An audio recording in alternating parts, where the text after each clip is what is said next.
கிறிஸ்தவர்களுக்கு அன்பானவர்களே, ஆண்டவருடைய நல்ல பெயரிலே உங்களை வாழ்த்தி ஆசிர்வதிக்கிறேன். தேவனாய் கடவுள் இந்த புதிய நாளின் நன்மைகளை மேன்மைகளை கொடுத்து நம்மை தாங்குவாராக. தியானத்திற்காக ஒரு வசனத்தை உங்களுக்கு உண்டாக வைக்கிறேன்.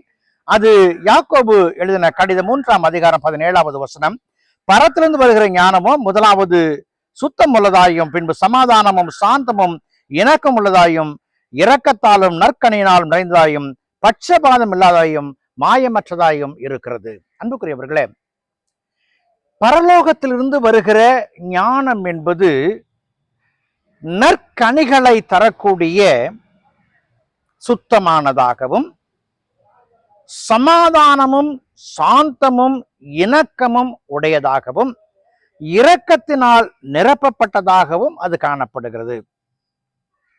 பாருங்கள், என் ஆண்டவரை நான் அறிந்து கொண்டேன் என்று சொன்னால் கேடு செய்கிற மக்கள் இல்லை,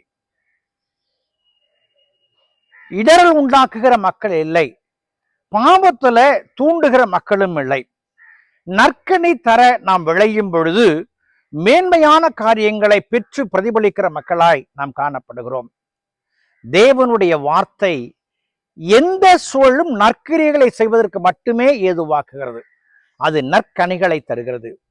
நான் கேள்விப்பட்டிருக்கிறேன், கேரளாவில் ஒரு பகுதியில குடும்பத்தின் மக்கள் இரவு குடும்ப ஜெபம் செய்து கொண்டிருந்த பொழுது வேறு ஒருவரை தாக்க வேண்டும் என்ற கேடுள்ள எண்ணத்தோடு அல்லது சீர்கெட்ட எண்ணத்தோடு அல்லது மூர்க்க குணத்தோடு அந்த வீட்டின் அருகே வந்து ஒளிந்திருந்தார். இந்த வீட்டிலே வேதத்தை வாசித்து பாடலை பாடி இறைவனை துதித்து ஜெபிக்கிறதை கேட்ட மாத்திரத்துல அவருடைய உள்ளம் நொறுக்கப்பட்டபடியினால, பரத்திலிருந்து வந்த ஞானம் அவரை அபிஷேகித்தபடியினால அவருடைய மனம் மாறிற்று. சுத்தமுள்ளதாயும் சமாதானமும் சாந்தமும் உடையதாய் அந்த மனம் மாறிற்று. விளைவு என்ன? நேர்த்தியான பங்களிப்பிலே தன் வாழ்க்கையை அஸ்திபாரமிட ஆரம்பித்தார். தன்னுடைய எண்ணத்தை கைவிட்டு இறைவனுடைய பிள்ளையாய் வாழ்வதற்கு தன்னை அர்ப்பணித்தார். அன்புக்குரியவர்களே, இன்றைக்கு விசுவாசிகளாய் வாழ்கிற நீங்களும் நானும் நற்கனிகளை தருகிற பிள்ளைகளாய் வாழ்வதற்கு ஆண்டவர் எதிர்பார்க்கிறார். வேதம் சொல்லுகிறது, நான் உன்னை நற்குல திராட்சை செடியாக நாட்டினேன், ஆனால் நீயோ ஆகாத காட்டு செடியாய் மாறி போனாய்.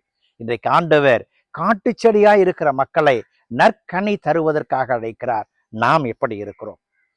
வேதத்துல மத்தேயு நற்செய்தியில் 3ஆம் அதிகாரம் 10வது வசனத்துல கோடாரியானது வேறு அருகே வைக்கப்பட்டிருக்கிறது. கோடாரியானது வேறு அருகே வைக்கப்பட்டிருக்கிறது. அது கோடாரி தன் வேலையை செய்ய ஆரம்பித்தால் மரம் விழுந்து போகும்.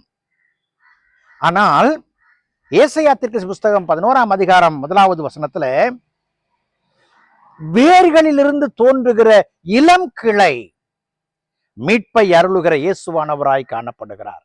இன்றைக்கு வாழ்விலே இறைவனை பற்றும் பொழுது, இளம் கிளையாய் தோன்றும் பொழுது நற்கனி தருகிற வாழ்வு நமக்கு கிடைக்கும். அந்த வாழ்வை தேவனாகிய கடவுள் கொடுத்து நம்மை தாங்குவாராக. ஜெபம் செய்வோம். பரிசுத்தமும் கிருபையும் நிறைந்த நல்ல ஆண்டவரே, இந்த நாளுக்காய் இந்த வேலைக்காய் நன்றி செலுத்துகிறோம்.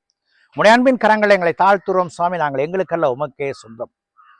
உமக்கேற்ற கனிகளை தர எங்களை புடமிடும், பக்குவப்படுத்தும், பயன்படுத்தும். இயேசுவின் ஜெபிக்கிறோம் ஜெபக்குள்ள பிதாவே, ஆமென்.